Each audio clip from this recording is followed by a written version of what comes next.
Halo teman-teman muda, selamat datang di ruang virtual kita hari ini.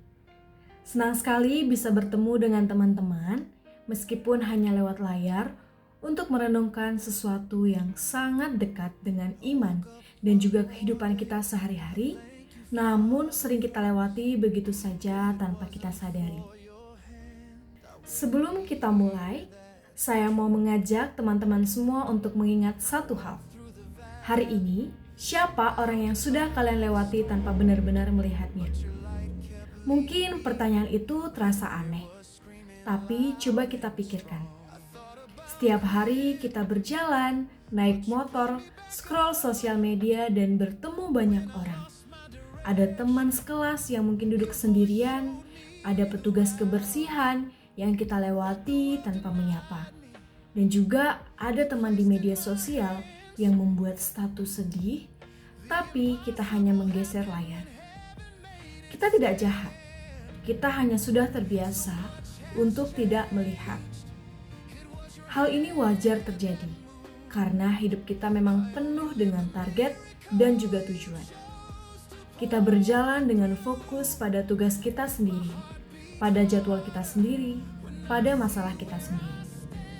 Sehingga orang-orang di sekitar kita seolah hanya menjadi latar belakang, bukan pribadi yang sungguh hadir dan punya cerita.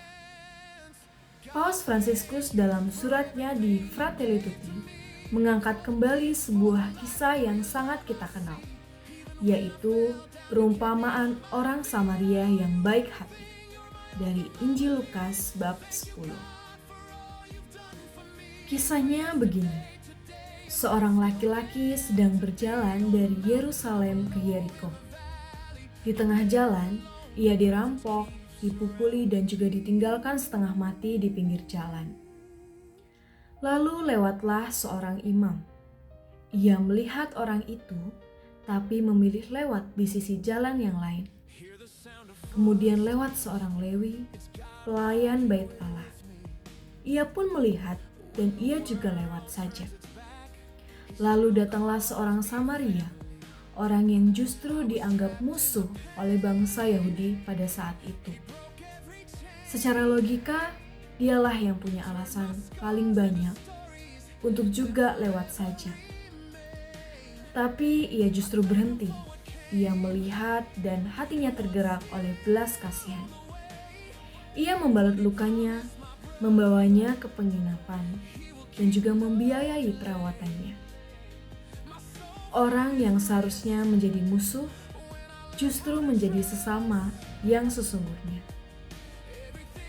Sementara orang-orang yang seharusnya paling peduli memilih untuk lewat saja. Kita sering memainkan peran imam dan orang Lewi itu tanpa sadar. Kita melihat, kita tahu ada yang tidak baik-baik saja, tapi kita memilih untuk lewat. Karena sibuk, karena merasa bukan urusan kita, karena takut merepotkan diri sendiri. Dan yang membuat ini semakin sulit yaitu sikap seperti ini bisa menjadi kebiasaan sampai akhirnya kita tidak lagi menyadari bahwa kita sedang melakukannya. Pertanyaannya, dari mana kita bisa mendapatkan kekuatan untuk benar-benar berhenti seperti orang Samaria itu? Sebab berhenti untuk peduli itu tidak mudah. Butuh waktu, tenaga, dan juga kadang keberanian untuk keluar dari zona nyaman kita. Disinilah Ekaristi berbicara kepada kita. Setiap kali kita menerima komuni, kita menyambut Kristus yang memberikan dirinya secara total, tanpa syarat, untuk kita yang sering jatuh dan juga sering memilih untuk lewat. Dia tidak menunggu kita sempurna dahulu. Dia berhenti untuk kita lebih dulu. Bayangkan Kristus yang mulia, yang tidak terbatas, memilih untuk hadir dalam rupa yang sangat sederhana. Sepotong roti, agar dia bisa sangat dekat dengan kita. Itu adalah bentuk paling nyata dari berhenti dan melihat.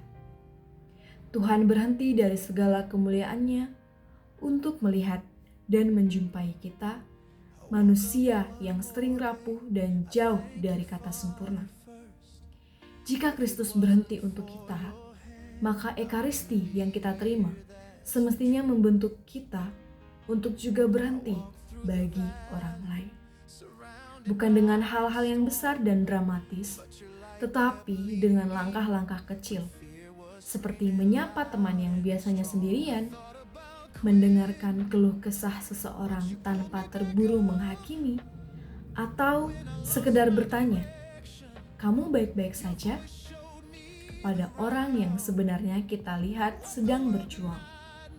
Langkah-langkah kecil ini mungkin terasa tidak berarti, tapi bagi orang yang menerimanya, sebuah sapaan atau perhatian kecil bisa menjadi sesuatu yang sangat besar.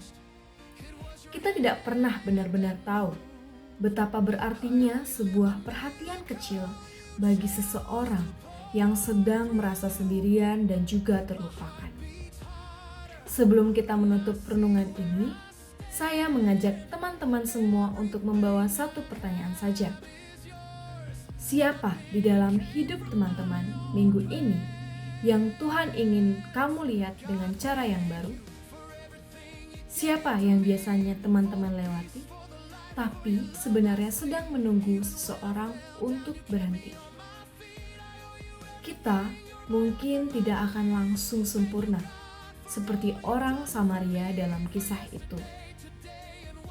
Tapi setiap kali kita berani berhenti dan melihat dengan hati, kita sedang menjawab undangan Kristus yang lebih dulu berhenti untuk kita di altar.